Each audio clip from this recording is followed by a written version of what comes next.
Bom, então vamos lá. A gente vai falar hoje aí sobre o Play Framework. Não sei se alguns já ouviram, alguém já ouviu falar sobre o Play Framework? Dois ali, ouviu falar? Então, a gente vai abordar alguns assuntos sobre o Play Framework. Antes, eu sou o Daniel Gonçalves, eu trabalho dentro de um núcleo de tecnologia na Universidade Federal da ABC. Não sei se alguém já conhece a UFABC. E eu deixei meu LinkedIn, meus contatos aí. Hoje eu trabalho mais na parte de back-end, então tanto um pouco do front, estou começando agora a mexer com Angular e algumas coisas mais. E falar um pouco o que a gente vai abordar. A gente vai abordar os primeiros passos, né, do Play. Né? Assim, o que você vai precisar para começar a criar uma aplicação, fazer um deploy dela, colocar ela na nuvem. Né? Algo bem simples, mas assim, o que você precisa fazer para conseguir rodar a sua aplicação, fazer os testes e por diante. Então a gente vai começar falando o que é o Play, a arquitetura, como que funciona dentro dele, a estrutura de projeto que ele cria quando você acaba de criar um projeto, os primeiros passos. Eu vou abordar um pouco de instalação, que é bem simples, criando uma aplicação. A gente vai tentar fazer aí um Hello World, algo bem simples, só estou esperando a máquina buildar todo o projeto, né, o Activator, que a gente vai usar o Activator. Entender um pouco das rotas. Ele é um pouco parecido aqui, essa questão de rotas, com Rails. Não sei se alguém já mexeu com Rails. Alguém já mexeu aqui com Rails? Então você vai ver que é bem parecido, né? E também ele já tem ele é bem fácil para você exportar para jogar um JSON lá numa URL. Então, assim, você usa uma linha e você não precisa colocar a biblioteca, nada. É tudo já dentro dele. Eu vou passar um pouco dos módulos disponíveis aqui dentro. Tem um exemplo de CRUD que eu já deixei no meu GitHub lá, depois vocês podem baixar, tipo uma agenda, com CRUD mesmo. Né, um create, um create, read, update, delete. Publicando um projeto, atualmente eu uso o Heroku. Toda vez que eu faço uma aplicação, eu ponho no Heroku. O Heroku ele tem também algumas funcionalidades legais que eu uso muito, que é um auto-deploy. Então eu faço qualquer modificação, faço um deploy no Heroku, é automático lá, e aí ele já põe no ar a minha última versão, toda vez que faço um deploy no meu repositório do GitHub. Eu conectei lá com o meu usuário, enfim. E alguns links que depois eu passo. Bom, começando o que é o Play. O Play, ele é um framework como qualquer, só que assim, a diferença dele, a gente vai utilizar Java, mas ele é todo construído em Scala. Então a gente usa o Activator para subir o Play Framework, mas assim, ele usa o Scala, então você vai ver que algumas coisas, a maioria, tudo, né, está escrito em SBT, que é o build do Scala. Mas a gente também consegue rodar aqui o Java, porque ele é na mesma JVM, então a gente consegue utilizar aqui o Java. Diferentemente dos frameworks Java Web, Spring e outros, ele não tem servlet. Então, em nenhum momento a gente vai falar de servlet, né? A gente vai ver que essa é a diferença. Por quê? Porque ele tem um próprio servidor embutido dentro dele, né? Que chama o Net. A gente vai colocar ele no ar. As novidades do Play Framework são essas que eu falei, né? Ele tem um servidor HTTP embutido, o Net. Aqui no segundo, eles seguem um padrão de arquitetura MVC. Esse padrão de arquitetura MVC vocês já conhecem, né? Model View Controller. Então ele é bem separadinho. Você criou o projeto, ele já tem lá a pastinha do controller, ele cria lá um arquivo de controle, vai ter a pasta da view e vai ter também a model que você cria na mão, mas você dá um instance, modules, e aí você está falando, isso aqui é uma model. Compilação de código automática. Isso aqui é algo assim que para mim é o diferencial de usar um framework Java convencional. Por quê? Porque você está codificando, conforme você vai codificando e vai salvando o arquivo, ele já dá o build automático. Então, ele autocompila e ele fala assim, ó, aqui já deu erro. Então, na sua própria tela lá, você codificou, salvou, você vai lá no HTTP 2.9000, dá o erro e ele fala onde está o erro. Ele fala se o erro é de view, que geralmente o Java, você tem que olhar no log, né? Se você dá um erro lá de JSP, ou então de view ou de código, você olha no log. Ele já mostra no browser, né? E outra coisa também é isso que eu falei, exibição do erro no navegador. Então você consegue saber, ele fala o porquê e onde que está o erro, né? Então isso aqui é um diferencial, eu assisto bastante coisa que tem um engenheiro do LinkedIn, ele sempre está postando alguns vídeos, o Brickman, e ele fala que isso aqui ajuda eles mais ou menos uns 60% na questão de eles descobrirem o erro e não precisar dar down na aplicação para subir de novo. Para qualquer modificação no Java, geralmente está codificando lá, você precisa fazer uma modificação, você derruba lá o Tomcat ou então o JBoss, e aí você sobe de novo se é uma modificação no código, né? Se é navio não precisa, mas se é no código você precisa dar down para ele compilar de novo. Aqui não, aqui é automático e ele fala onde está o erro. Isso aqui é muito bom, né? Uma das coisas que eles mais... a galera de Java se surpreende, né? E suporte, como eu falei ali, as tecnologias como REST, JSON, XML, ORM, a gente consegue usar Hibernate aqui, outras bibliotecas, né? Ele é bem estilo Maven, você coloca aquilo que você quer usar, a versão, e aí ele já baixa e já põe na aplicação. Isso é muito legal também, outra coisa que tem dentro do Play. E algo, se você quer uma aplicação... Então, assim, o Play, ele é tanto para aquela aplicação simples, básica, né? Você quer construir um sistema, sei lá, pequeno, como um sistema grande, que é aqui nesse caso do Akka. O Akka, alguém já ouviu falar no Akka? É uma biblioteca poderosa, né? Você consegue utilizar a programação concorrente nele. E é como se fosse, assim, dando um exemplo bem simples, você faz uma requisição, aquela requisição está processando, de vez esperar terminar aquele processamento, você consegue instanciar, eles chamam o sistema de, eles falam atores, né? Então você chama um ator, um está processando, você não precisa esperar terminar para chamar o próximo, para pedir outra requisição. Você, ao mesmo tempo que uma está fazendo, ele vê que aquela está ocupada, aí ele pega um outro ator, e aí ele chama e faz o processamento. Então é programação concorrente. Eu não usei ainda, eu já baixei um sistema, vi como que funciona mais ou menos, mas isso aqui é poderoso para você fazer sistemas que tem muita requisição, né? Você não precisa esperar que acabe uma requisição para continuar processando. Tá? Bom, quem que utiliza o Play Framework?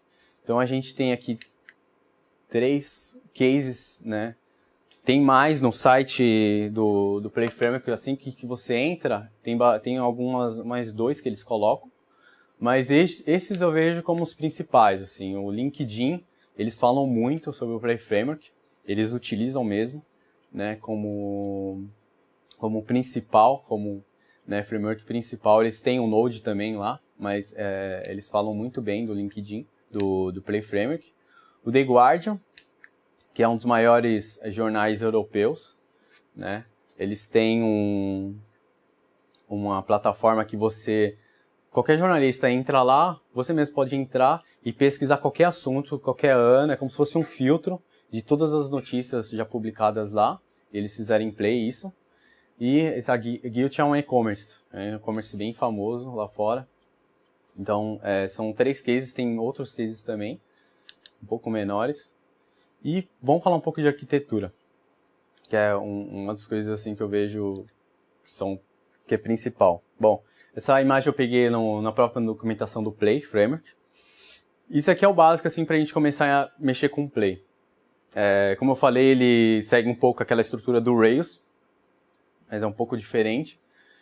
Aqui a gente tem a primeira, eu vou chamar aqui como primeira camada, que é a resposta e requisição. Depois que a gente faz uma requisição em HTTP, a primeira coisa que ele vai chamar vai ser o routes. É um arquivo, eu vou chamar aqui de rotas da aplicação. É um arquivo onde você vai falar assim, ó, tudo que for get, né, e que for barra alguma coisa, ou barra index, ou barra somente, você vai para essa action, que é um método. Você vai para controller, dentro dos controles a gente tem as actions, né? A gente fala action.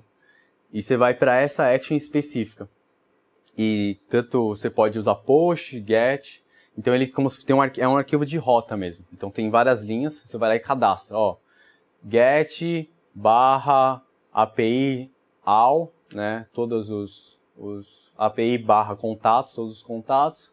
E aí eu dou um espaço, dou controllers ponto API, né? E aí eu cadastro a action API ponto todos os contatos, né? E aí depois que eu faço isso, né? Ele vai apontar. A gente vai entrar aqui no, não sei se vocês conseguem ver, tá escrito controller aqui, dá para enxergar? Tá. Controller. Aí ele vai vir aqui para action, né? E aí depois ele vem, se precisar, vem para model, né? Se precisar fazer alguma consulta, é o modelo. Se não precisar, ele já renderiza na view. Então, praticamente, o conceito, você entendendo isso, já meio caminho andado para começar a mexer com o Play. E aqui é um modelo MVC que ele segue por padrão. Legal. Então, toda vez que a gente cria um projeto, a estrutura que vai ser criada vai ser essa. Ele já vai criar o nosso package, o app, o package controllers, views. A model a gente cria na mão, né? E aí quando você cria o package com o modules, você pode criar, por exemplo, contato.java, e aí lá a gente dá um extends model. A gente vai ver um exemplo como faz isso. E essa pasta também já vem conf e o arquivo routes que eu falei para vocês, né, que vai ser a primeira coisa que ele vai chamar logo quando o usuário fizer a requisição tanto get como post. A gente tem a pasta do SBT, que é do Scala, e aqui é o nosso public, que ele também já queria, e a teste. Ele vai trazer um teste específico. Legal. Primeiros passos. Bom, a primeira coisa que a gente faz é baixar o Activator. Depois eu vou deixar o link do slide para você baixar. A gente baixa na página do Activator, do Play, o Activator, né? Esse aqui. E a primeira coisa, as duas coisas que vocês precisam fazer é simples. É só ter o Java 8 lá, nas variáveis de ambiente, e o Activator. É uma pasta lá que você baixa o Activator, vai ter um /bin que você declara. Eu vou deixar depois o link de instalação também. E para que a gente precisa criar a aplicação, né? Então a gente baixou, setou lá nas variáveis de ambiente. Primeira coisa, você vê se está setado mesmo, dá Activator, espaço. Se setou, você vai dar um new, vai dar o nome da sua aplicação, né? Pode colocar qualquer nome, app, new app. Aí ele vai criar uma pasta. A gente entra na pasta. Aí dentro da pasta a gente dá o Activator. Assim que a gente dá o Activator, a gente vai estar dentro é como se a gente estivesse no terminal mesmo. E aí você pode usar vários comandos, né? O primeiro comando que é para a gente startar a aplicação subir é o run. Então a gente vai dar aqui um till run. Eu uso isso aqui por duas coisas. Você pode colocar run normal ou um till run. Esse símbolo aqui, o till, serve para ele auto-buildar. Então ele vê que você salvou qualquer arquivo, ele já dá um build automático. Você não precisa esperar você pedir uma requisição lá no seu HTTP. E também você pode, aqui outra coisa que eu coloquei para se quiser alterar a porta. E aí a primeira coisa a tela que vai aparecer é essa aqui. Ele vai falar que sua aplicação está ok, está funcionando, ready, está pronta. E ele vai trazer também um manual de como utilizar o Play e outras coisas mais. Legal. Então vamos falar um pouco assim de fazer um Hello World. Bom, o primeiro passo para seguir um Hello World no Play, a gente vai criar aqui, no caso, a gente está na controller, né? A gente vai criar aqui um método que é chamado de action, né? No Play.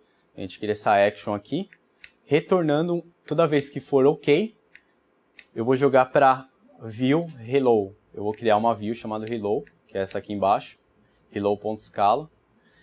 Isso aqui é um padrão mesmo do Play. Então, todo arquivo de view que você for criar, você cria o nome, poderia ser index.scala.html. Então, esse é um padrão mesmo do Play. E no caso aqui, eu estou falando aqui, vai no package views.html, pega essa view e renderiza passando uma string. Então, eu passei uma string, eu poderia ter passado aqui um objeto contato. Eu vou lá, resgatei, e aí eu jogava aqui. E aqui no caso, eu tô criando um arquivo aqui na minha view, né, na minha package view. O que eu estou fazendo? Aqui eu estou usando Scala. Talvez no começo você vai ter um pouco de dificuldade de usando Scala na view, mas é bem tranquilo. Aqui na primeira linha, geralmente a gente declara tudo que vai receber a view. Então o que eu vou receber? Eu vou estar recebendo uma string e eu vou chamar ela de mensagem. Eu poderia colocar MSG, qualquer outro nome. Não precisa ser o mesmo que aqui eu não pus, né? Mas eu poderia passar tipo uma variável aqui. Aqui no caso eu passei uma string direto. Então eu estou falando assim, eu estou recebendo aqui uma string. E aí depois eu imprimo ela aqui. Né? Então é bem simples. Eu até acho mais fácil de ler. E aqui é o título. E a rota que eu queria para fazer um Hello World, no caso, como eu falei, o arquivo routes, né? Get, poderia ser um post também, um get / hello. Estou mostrando aqui a minha action. E não sei se vocês conseguem enxergar essa aqui. De baixo. A de baixo, deixa eu ver, a de baixo está cortando, né? No caso aqui é quando você quer passar parâmetro na URL, tá? Então você cadastra qual parâmetro você vai querer passar na URL. Você poderia colocar, a gente pode fazer uns testes, colocar nome e depois receber na view. Eu consigo receber aqui. Bom, como eu falei, para a gente fazer... Vamos fazer então um Hello World simples? Vamos ver se só... Você já compilou. Então, tá pequeno ou dá para enxergar? Tá muito pequeno? Deixa eu ver se dá para aumentar aqui, peraí. Eu vou criar um projeto do zero aqui. Eu já tenho um Activator, né? Olha, como eu falei para vocês, já está aqui, setado. Beleza, aí o primeiro passo é a gente dar o View Activator New, certo? App. Vou chamar o meu projeto de App. Bom, aí ele vai perguntar para mim se tem algum template que eu quero. A gente consegue utilizar já o template Aka aqui. O 1 e 2 é Aka. Como eu vou fazer em Java, eu vou pegar o 5. Beleza. Aí ele criou aqui o app. Eu entro dentro da pasta do projeto. E aí eu dou meu Activator.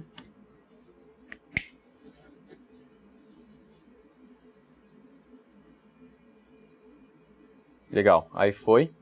Aí aqui no terminal do Activator, a gente pode fazer várias coisas. A gente pode dar um clean, às vezes está dando algum problema. Você limpar o build. A gente pode dar um compile. Se você estiver usando H2 Browser, se alguém ouviu falar do banco de dados em memória, H2, você também consegue usar aqui, H2 Browse, várias outras coisas. Mas no caso aqui eu vou dar um run.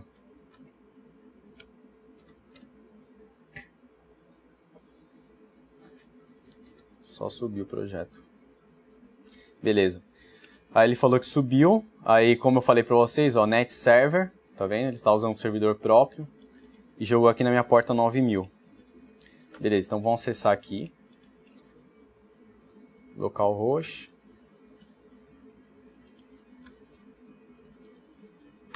$9.000.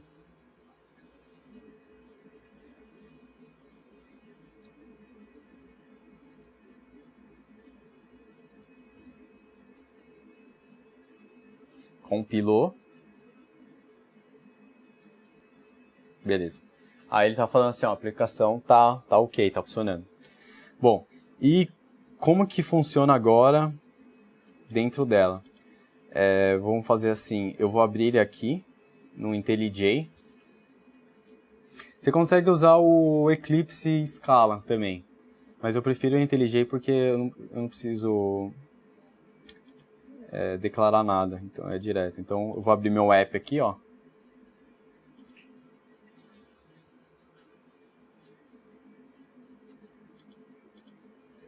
Aquela estrutura que eu falei, ó, de pasta, tá dando pra enxergar? Tá pequeno? Tá pequeno, né? Vamos fazer aqui no... Esse aqui também tá pequeno? Ó, vou aumentar. Dando pra enxergar? Beleza. Vamos fazer um Hello World, então? Vamos lá. Qual que é a primeira coisa que a gente precisa fazer? Alguém lembra? Arquivo. Routes. Beleza? Vamos lá, então. Conf.